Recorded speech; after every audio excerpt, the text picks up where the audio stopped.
सुनो, समझो और गौर से देखो। मैं देख तो रही हूँ आंटी। सारा दिन तो इधर उधर देखती हो, लेकिन देखने का मतलब सीखना भी होता है निस्लिहान। और ये चावल जो है ना, वो हल्की आंच पे पकाए जाते हैं। हल्की आंच पर जानती हूँ, आपने ये बात 1000 बार बताई है। अच्छा, वाकई? हाँ, और आकर पका के दिखाओ। आओ। बना सकती हूँ, इसमें क्या। अगर चावल चिपके तो मैं एक भी चावल का दाना जाया नहीं करूंगी, हर एक दाना तुम्हें ही खिलाऊंगी। समझ आई बात? और सुनो, अगर कोई औरत चावल बनाना सीख ले तो कोई चीज बनाना उसके लिए मुश्किल नहीं होता। अरे मेरा बच्चा, तुम ठीक हो गए हो। माशाअल्लाह माशाअल्लाह। कैसा चमक रहा है ना इसका चेहरा, माशाअल्लाह। यूसुफ, बहुत अच्छा लग रहे हो माशाल्लाह। बस ठीक ही समझे, अपने कमरे में बोर हो रहा था तो हमने सोचा यहाँ आ जाए आपके पास, अगर आपको कोई मसला ना हो तो। नहीं नहीं, हमें क्या मसला होगा। मैं अपने प्यारे बेटे के लिए अपने हाथों से सूप बनाऊंगी। मैं अपने बच्चे के लिए ग्रीन सूप बनाऊंगी। कैसे बनता है ग्रीन सूप? ओह, ग्रीन सूप कैसे बनता है? आओ तुम्हें बिठा कर दिखाती हूँ। ओह अल्लाह। यंग मास्टर, पहले पानी उबालते हैं, फिर इसमें चिकन डालते हैं काट काट कर, टुकड़े करके। फिर उसे बार बार उबालते हैं, जोश देते हैं, जोश उबालते हैं और उबालते हैं।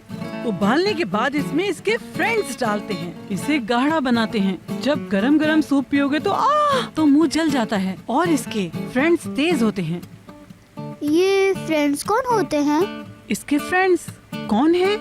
इसके फ्रेंड्स इसके दोस्त यार। इसके फ्रेंड्स नमक और तेल होते हैं। वो जलते हैं, फिर इनकी मदद से शोरबा बहुत ही ज्यादा लजीज बनता है और मजे का भी होता है। और इसके बाद हमारा यूसुफ इसे पिएगा। दुश्मन इसे देख देख कर जलेंगे। तुम इससे मजबूत बनोगे और ताकतवर भी। सुना मेरी जान, जैसे ही बन जाएगा गरम गरम खा लेंगे। आंटी, आपको तो पेंट्री में लिस्ट बनाने के लिए जाना था ना, कहीं जैंगर साहब को गुस्सा ही ना आ जाए। हाय, मैं तो भूल ही गई। हाय, इसे मंथली शॉपिंग पर जाना है। ओफ, अब मैं ये काम किसके हवाले करके जाऊँ? सूप मैं बना लूंगी, फिक्र नहीं करें। हाय, कोई मसला तो नहीं होगा तुम्हें? इसमें मसले की क्या बात है, बना लेती हूँ मैं। अभी तो सुनी है आपसे रेसिपी। अच्छा तो फिर ठीक है, तुम सूप को देख लो, तुम राइस को संभालो, मैं जा रही हूँ। अच्छा ठीक है आंटी, हल्की आंच पर, वो भी आहिस्ता आहिस्ता। अच्छा चलो भाई यूसुफ, मैं हूँ यहाँ की हेड शेफ और तुम मेरे असिस्टेंट, ठीक है ना?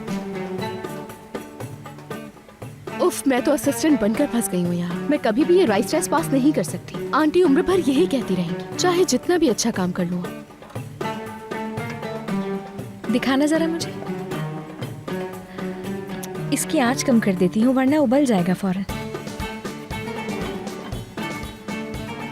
ओह, ये तुम याद रखना, थोड़ा सा जैतून का तेल डाल दोगी तो चावलों में चमक आ जाएगी। वाकई में ये टिप तो बहुत अच्छी बताई आपने मुझे। मैं चाहूँ तो इसे आंटी को सेल भी कर सकती हूँ। यूसुफ, तुम्हारी आंटी तो बहुत स्वीट है।